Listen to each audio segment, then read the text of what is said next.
اس کے بارے میں حضرت سلمان فارسی رضی اللہ تعالیٰ عنہ نے یہ بیان کیا کہ حضور نے ہمیں یہ خطبہ ارشاد فرمایا شعبان کے آخری دن، فقال، اور فرمایا یا ایھا الناس، اے لوگو، قد اظلکم شہر عظیم، تم پر ایک عظمتوں والا مہینہ سایہ فگن ہو گیا ہے۔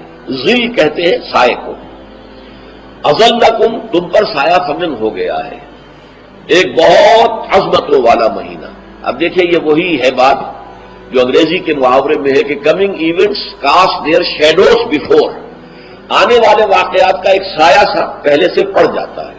تو ابھی مہینہ شروع نہیں ہوا رمضان مبارک کا، لیکن وہ آیا چاہتا ہے، تو گویا کہ اس کا ایک سایہ پہلے آ گیا ہے، جس کو حضور فرما رہے ہیں کہ تم پر سایہ کر لیا ہے ایک ایسے مہینے میں کہ جو بہت عظمتوں والا ہے۔ شہر مبارک، وہ مہینہ بہت برکتوں والا ہے۔ شہر فیہ لیلۃ خیر من الف شہر، یہ وہ مہینہ ہے کہ جس میں ایک رات وہ بھی ہے کہ جو 1000 مہینوں سے افضل ہے۔ اور یہ ظاہر بات ہے قرآن مجید کی صورت ہے مکمل، انا انزلناہ فی لیلۃ القدر وما ادراک ما لیلۃ القدر لیلۃ القدر خیر من الف شہر، اس کی طرف اشارہ ہے۔ اب اس کے بعد جو جملہ ہے جعل اللہ صیامہ فریضۃ، اللہ نے اس مہینے کا روزہ رکھنا فرض قرار دے دیا ہے۔ وہ قیام اللیل ہی، ایک تو قیام اللیل کے لفظ پر غور کیجیے، اور اس کی راتوں کے دوران کھڑے رہنے کو تطوعا، آزاد مرضی پر چھوڑ دیا ہے۔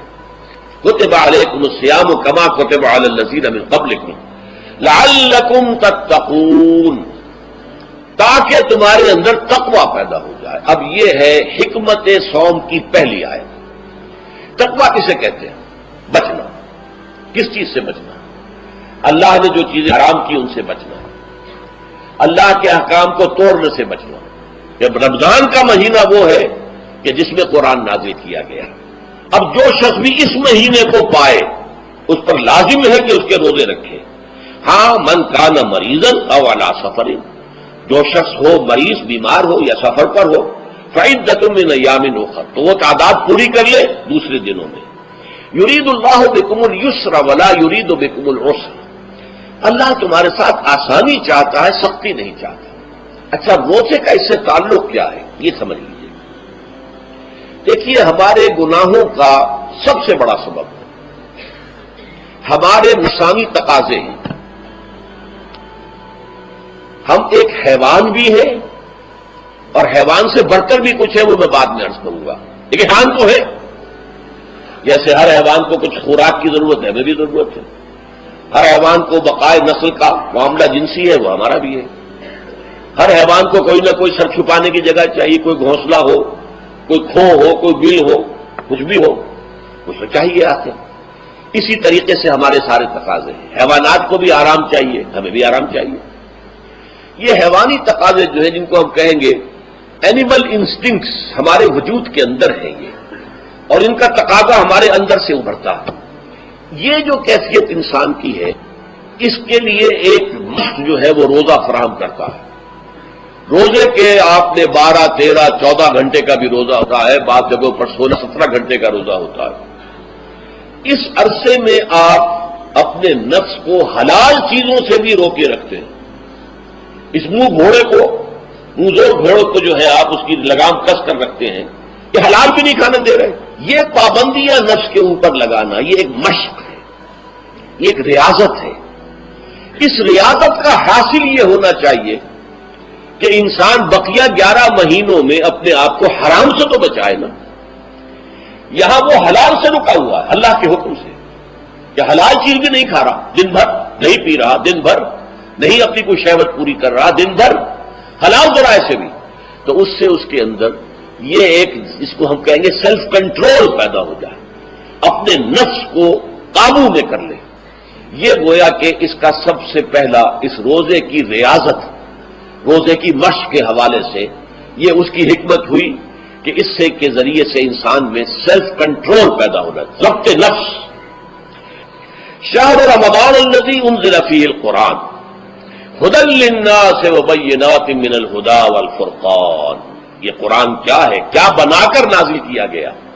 یہ حال ہے یہ لوگوں کے لیے، پوری نوع انسانی کے لیے ہدایت ہے، اور یہ ہدایت بینات کی شکل میں آئی، واضح تعلیمات جن میں کوئی شک و شبے کی گنجائش نہیں، از خود روشن۔ بینہ اسے کہتے ہیں وہ شے جو از خود روشن ہو، جس کو ہم کہتے ہیں کہ آفتاب آمد، دلیل آفتاب۔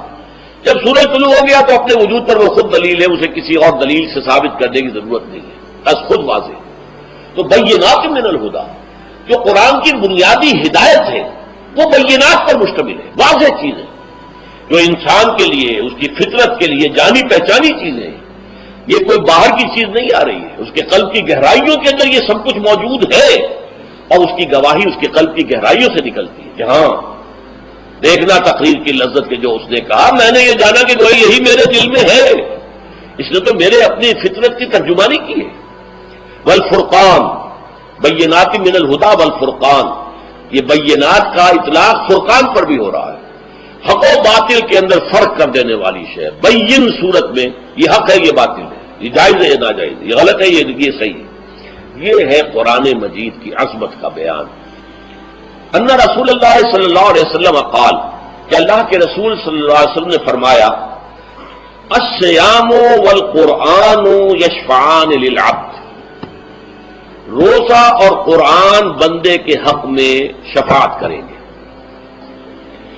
یقول الصیام، روزہ یہ عرض کرے گا اللہ کی جناب میں، اے رب پروردگار، انی منعتہ الطعام والشہوات بالنہار، میں نے تیرے اس بندے کو دن کے دوران کھانے پینے سے اور اپنی شہوت کا تقاضا پورا کرنے سے روکے رکھا، یہ میری وجہ سے روکا رہا، تو میری شفاعت اس کے حق میں قبول فرما، فشفعنی فیہ، میری شفاعت اس کے حق میں قبول فرما۔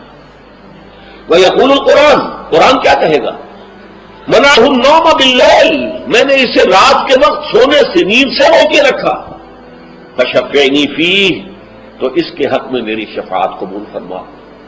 حضور فرماتے فیشفعان، ان دونوں کی شفاعت قبول کی جائے گی۔ یہ ہے قیام اللیل۔ کہا یہ میرے لیے، الا الصوم فانہ لی، یہ میرے لیے، وانا اجزی بہ یا اجزا بہ، میں خود ہی اس کا بدلہ دوں گا یا خود ہی اس کی جزا ہوں، خود ہی اس کی جزا ہوں۔ اللہ کہ اس بندے کا تعلق میرے ساتھ ایسا قائم ہو جائے گا کہ گویا کہ اسے میں مل گیا، اور میرا یہ مل جانا ہی در حقیقت انسانیت کی معراج ہے۔